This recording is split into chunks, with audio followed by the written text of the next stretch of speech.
I bet with Interbet only. They're a fantastic site. I've never had any issues with them. They are very professional. There's never a problem. You deposit money, 2 seconds later it's in your account. You withdraw, which I do very occasionally, and I believe it's also 2 seconds it's in your account.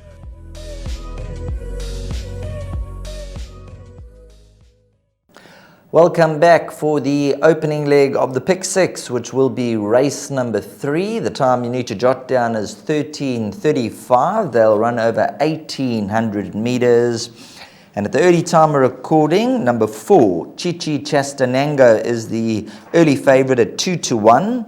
Damondia, number 11, is 3-1, and then number 2, Wonderful, is 4-1. There's only 3 runners in single figures at this point in time. You can get 10-1 and better the rest of the field.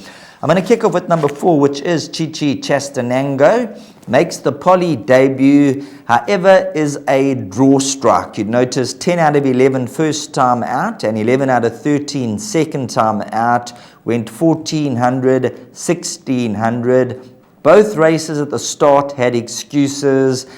And Rahil, when you look at this Master of My Fate, I think the distance is going to be right up her alley, but it depends how she comes out the machine.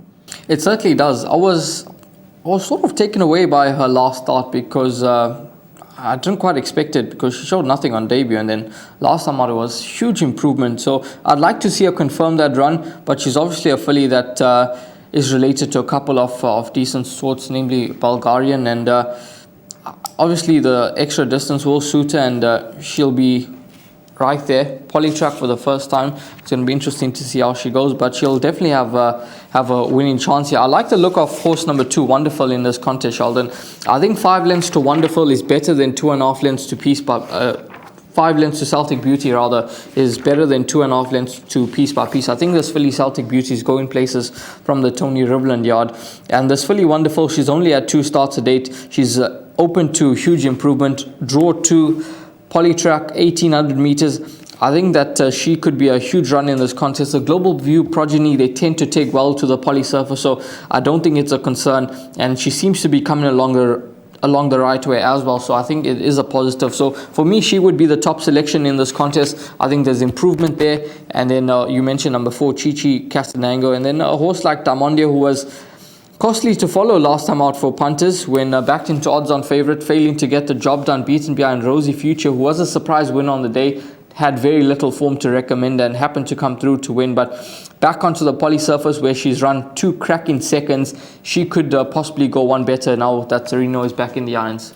Yes, looking at number 11, Damondia, I know there was a lot of talk and money for her last time out. However, I put up the red flag and I was very dubious about the 1900. I didn't think that she'd see out the 1900 with her racing style, and she just seemed to move up to them and then flattened out late on.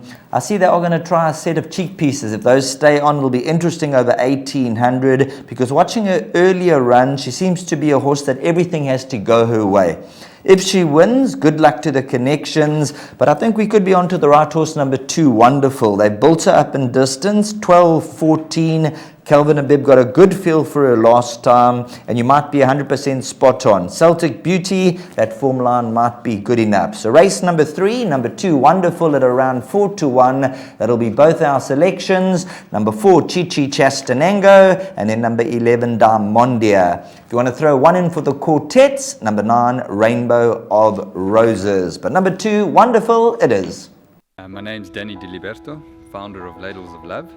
It was founded back in 2014. Communities we work with are all over the peninsula, and we're working with 138 beneficiaries now. We've grown exponentially.